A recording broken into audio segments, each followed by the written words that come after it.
తర్వాత విషయం, అసలు ఇంతకు కృప అంటే అర్థం ఏంటి అని చెప్పాలి ముందు. కృప అంటే అర్థం ఏంటి, లేక కృప యొక్క నిర్వచనం ఏంటి? కృప అనగానేమి? కృపను పోగొట్టుకోవడం, సంపాదించుకోవడం తర్వాత సంగతి. కృప నిలిచి ఉండటం తర్వాత అసలు ముందు కృప అంటే అర్థమే. దీనికి చాలా విషయాలు ఉన్నాయి. ఉదాహరణ చెప్పాలంటే కృప అంటే ఏంటంటే అర్హత లేని వారికి ఇచ్చేది కృప.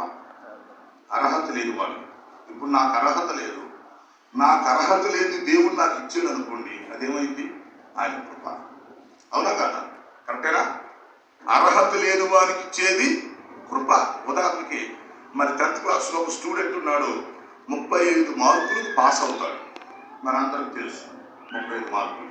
సరే, గవర్నమెంట్ ఒక 5 మార్కులు నేను కలుపుతాను, 30 మార్కులు తెచ్చుకోండి, పాస్ అవుతారని చెప్పారు అనుకోండి. ఇప్పుడు ఆ 5 మార్కులు ఏమంటారు? కృప. అది మీకు అర్థం అవ్వాలండి.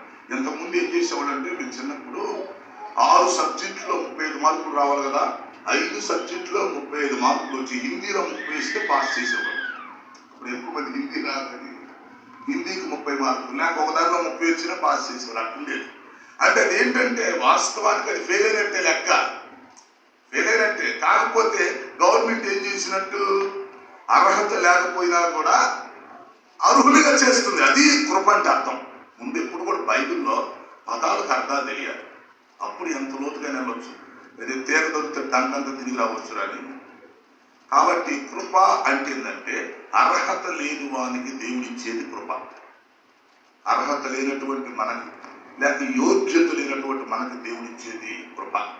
రెండో అర్థం ఉంది. కృప అంటే ఏంటంటే అడగకుండా ఇచ్చేది కృప. అర్థం చేసుకోండి, అడగకుండా ఇచ్చేది కృప, అడిగితే ఇచ్చేది ప్రేమ.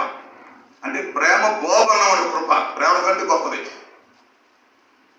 మనం ఏదైనా అడిగామనుకోండి, అడిగినప్పుడు ఇచ్చేదనుకోండి, దాన్ని ప్రేమ అంటారు. అడిగినప్పుడు మన అవసరతను గుర్తించి ఇస్తే అది ప్రేమ.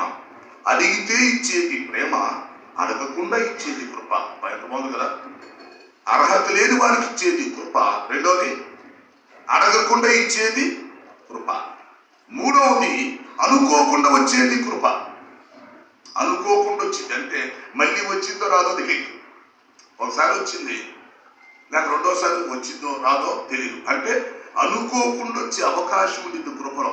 కనుక ఈ 3 మాటలు మీరు గుర్తుపెట్టుకోవాలి. కృప యొక్క అర్థం అడగకుండా ఇచ్చేది, అర్హత లేకుండా ఇచ్చేది, అనుకోకుండా వచ్చేది, అది కృప. కనుక దేవుడు మనుషుల పట్ల కృప చూపిస్తూ ఉంటాడు. దేవుడు కృప అందరి మీద చూపిస్తాడా, కొంతమంది మీద చూపిస్తాడా? ఇది ప్రశ్న. అందరి మీద చూపిస్తాడు, అది గుర్తుపెట్టుకోండి. వాళ్ళు మంచోళ్ళ చెడ్డోళ్ళ అనవసరం. వాళ్ళు దుర్మార్గులైనా సరే, నాస్తికులైనా సరే, హేతువాదులైనా సరే, అన్యులైనా, నామకర్త క్రైస్తవులైనా, వేషధారులైనా, దేవుని బిడ్డలైపోయి మళ్ళీ వెనకబడిపోయిన వాళ్ళైనా, దేవుడు ఏం చేస్తాడంటే అందరి మీద కృప చూపిస్తాడు. ఎందుకు చూపిస్తాడంటే కృప చూపించటం అనేది ఆయన గుణం. అది ఆయన గుణం, ఆయన బుద్ధి, అది ఆయన మనస్సు. అంటే